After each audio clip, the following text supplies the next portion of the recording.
Sir మా గ్రామం ములచింతలపల్లి. నా పేరు చంద్రమ్మ. మేము అక్కడి ములచింతలపల్లినే ఉంటాము.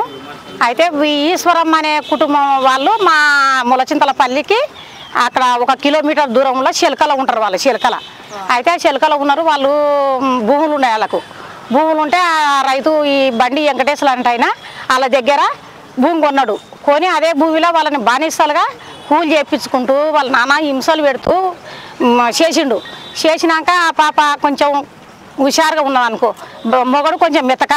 అయితే ఎందుకు మనం ఇంత భూమిని అమ్ముకుంటున్నాము, మనం ఇంత అగ్గుకు నేను సంతకం పెట్టాను భూమికి, నేను రిజిస్టర్ చేపియనని చెప్పి ఈ పిల్ల కొద్దిగా మొండి తిరిగి భార్య భర్త కొట్లాడి అది ఏం చేసింది, సుఖాపెల్లకి వెళ్ళిపోయింది. వెళ్ళిపోతే ఏమైంది, సుఖాపెల్ల పాప ఉన్నాక ఫోన్ వచ్చింది. అయినాక ఈ బండి వెంకటేశ్వరు, బండి శివ, వాళ్ళ మర్ది ముగ్గురు పోయి బండి మీద ఆ పాపను తోలుకొచ్చిండ్రు. తోలుకొచ్చి ఈదమ్మ కాడ ఇక్కడ ఈదమ్మ దగ్గర ఒక బొక్కలగడ్డ ఉంది, అక్కడ తీసుకొచ్చి మస్తు కొట్టినట్టు ఆయన బండి వెంకటేశ్వరు అంటే ఆయన కొట్టి మళ్ళా తీసుకొని ఇంటికి వెళ్ళిపోయిన తర్వాత బండి శివ వాళ్ళ మర్ది ఉన్నాడు. వాళ్ళ మర్ది ఏం చేసి మా అన్నం తోలుకొస్తా అని చెప్పి ఆమె నుంచి బండి శివ బండి వెంకటేశ్వర ఇంటికాడ ఆయన వెళ్ళిపోయాడు వాళ్ళ అన్నం తోలుకోవడానికి. వాళ్ళ అన్నకి చెప్పేదాడు, వాళ్ళ అన్న వచ్చేదాడే నా పిన్న నాకు తోలిగారు నాయన ఎట్లన్నా కానీ అని కొట్లాడుకున్నా తప్పుతుంది అంటే ఆయన పైపు తీసుకొని ఎట్లా పడితే అట్లా కొట్టేటోళ్ళకి పోయి చంపుతారు. ఆయన పరారైపోయాడు. మొగడు పరారైపోయినాక ఇంకా అమ్మాయిని ఆ ఇంట్లోనే ఆ 11 గంటల అప్పుడు ఇంట్లో బంధించి వాళ్ళ అక్కల బావని మిమ్మల్ని చంపేస్తా, నాకు సహకరించాలి మీరు అని చెప్పి ఆ అమ్మాయిని ఆ ఇంట్లోనే పెట్టి పచ్చిమిరపకాయల కారం 1/2 కేజీ పచ్చిమిరపకాయల కారం వేసి మొత్తం మిర్చిలో పట్టించి ఆ అమ్మాయికి ఒంటి మీద, మీరు మా కడుపులో పుట్టినోళ్ళే, మేము మీ కడుపులో మొత్తం ఒంటి మీద ఒలవ నార లేకుండా ఎట్లా జన్మించినామో అట్లా వేసి మొత్తం కండ్లల్లో పయ్యల్లో మొత్తం రుద్ది ఇంకా వానికి అట్లా ఉడక కసి తీరకున్నాక మళ్ళీ ఏం చేసిండు, కొంచెం డిజిల్ ఉన్నదంట, అది చాలా ఉన్న అమ్మాయి ఇంతరు చంపేతురు, ఎన్నో బాయిలనో ఎన్నో చెరువులో దెంగుదురు. ఆ కొంచెం ఉన్నది, ఆ కొంచెం ఏం చేసారు, అది జన్మనించిన స్థలంలో కొంచెం పోసి మళ్ళీ ఏం చేసిండు, వాని కసి తీరక కట్టెకు బట్ట చుట్టి ఆ బట్టకు మళ్ళీ ఆ డబ్బలు అద్ది అగిపుల్ల అగిపెట్టి సవయ్య కొడుక అని అలా బాగా తనిన్నాడు. తన వరకు అదురుకొని అగిపెట్టించినట. పట్టుకోవా కొడుక నీవు కాళ్ళు చేతులు అంటే కాళ్ళు చేతులు పట్టుకున్నారంట. అక్క చేతులు బావ కాళ్ళు పట్టుకునే వరకు పెన్లో మిర్చిలో నూరిన కారం ఉంది కదా, ఆ కారం తెచ్చిచ్చే వరకు మొత్తం పట్టించి ఇంకా మొత్తం ఆ గ్యాస్ పోసిందల్లా మొత్తం మళ్ళీ అగిపుల్ల గీసి అంటించి మళ్ళీ అంటుకోలేదు అని ఇంకా చూసుకుంటూ మొత్తం కాలబెట్టేసిండు.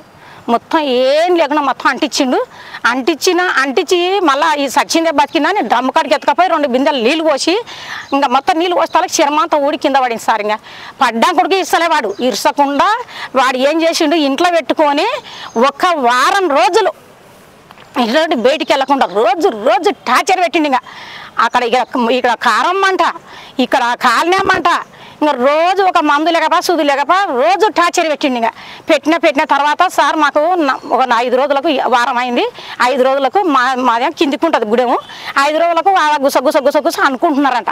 అనుకుంటుంటే మా వాళ్ళ చెవులో పడ్డాక మాకు చెప్పిండ్రు, వచ్చి పలాని కాడ ఈశ్వరం అంట అని ఇటు వేసినంట. వాళ్ళకు మేమేం చేసినా స్వచ్ఛంద సంస్థ సారు ఆయన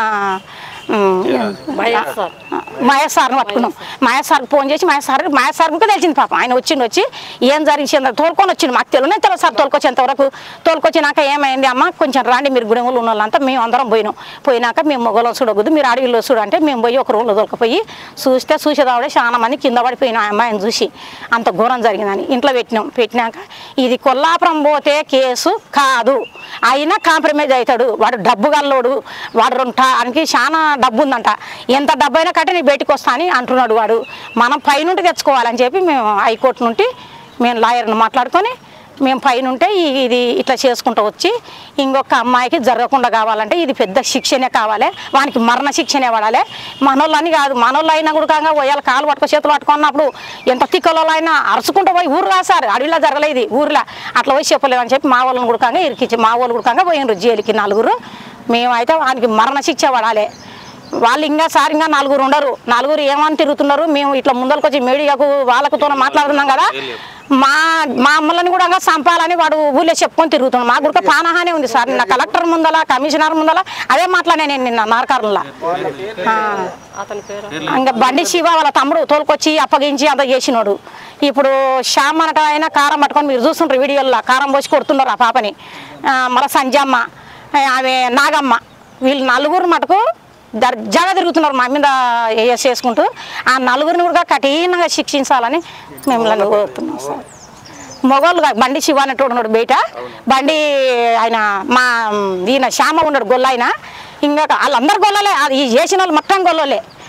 ఆయన బండి శివని, ఆయన శ్యామని, ఈ నాగమ్మ అనటామని, ఈ సంజమ్మ అనటామని, ఈ నలుగురిని మటుకు మీరు ఎంత కఠినంగా చర్య తీసుకొని వాళ్ళు నన్నులేస్తేనే మా ప్రాణాలు బతుకుతాయి, లేకపోతే మేము ముందలకైన వాళ్ళని కూడా చంపేస్తామని మాకు భయపెడుతున్నారు. మాకు రక్షణ కల్పించాలని నేను కలెక్టర్ని కానీ కమిషనర్ని కానీ అడిగినాము. మాకు దయచేసి వాళ్ళు ఎలాంటి శిక్షణ అయినా సరే వాళ్ళు మటుకు బయటికి వెళ్ళకూడదని మా కోరిక. ఎందుకంటే మేము అడిగలేదు సార్, ఒక్కళ్ళం ఉంటాం సార్, ఒకరొకరు మేకలెమ్మడి పోతాము, ఇంత పొలం చేసుకొని పోతాం, మా భర్తలు ఏదైనా పనికి పోతారు. మాకు ఇట్లా జరిగినాక మనసులు చేసే పనేనా సార్ ఇది చెప్పండి మీరు? ఒక మనిషి చేసే మేము ప్రాణహాని గురించి ప్రాణభయం గురించి మేము భయపడతలేము సార్. ఏంటంటే మరొకసారి మళ్ళీ ఇలాంటి ఆదివాసీ అనే ఎవరైనా సరే, అమ్మాయిలు ఉండరో ఎవరైనా మహిళలు ఉండరో, ఇలాంటి ఎవరికైనా సరే ఏ అమ్మాయికైనా జరగొద్దని చెప్పి మా న్యాయ పోరాటం చేస్తున్నాం మేము. మాకు ఎక్కడున్నా సరే మాకు న్యాయం జరగాలని కోరుకుంటున్నాం సార్. ఈశ్వరమ్మ అసంటే అమ్మాయి అన్నదే కాదు, ఏ మహిళకైనా ఇలాంటి పరిస్థితి రావద్దు, ఇలాంటి పరిస్థితి రాకుండా ఏ మహిళ కూడా రావద్దని చెప్పి మా పోరాటం సార్. మాకు న్యాయం జరగాలని మేము కోరుకుంటున్నాం సార్. అదే మా ఈశ్వరమ్మకు న్యాయం జరిగే వరకు, న్యాయం జరిగే వరకు, ఈశ్వరమ్మకు న్యాయం జరిగే వరకు